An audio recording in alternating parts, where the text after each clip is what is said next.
Hello. In this presentation, we're going to derive the potential energy equation. The gravitational potential energy is equal to the work done in lifting the object. So the potential energy is equal to the work done, and the work done equation is equal to the F multiplied by H.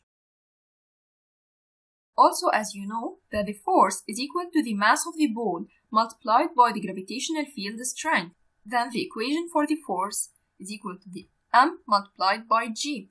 Then substituting the force by its term in the work done equation, where the potential energy is equal to the work done, so the potential energy is equal to force multiplied by height, and the force is equal to the mass multiplied by the gravitational field strength. Therefore, the potential energy is equal to the mass multiplied by the gravitational field strength multiplied by the height, which is the expression for the potential energy. So, the final equation for the gravitational potential energy is represented by mgh.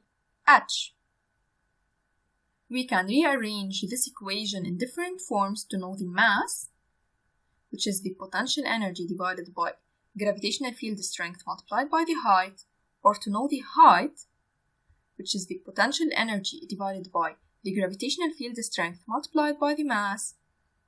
That's all. Thanks for watching.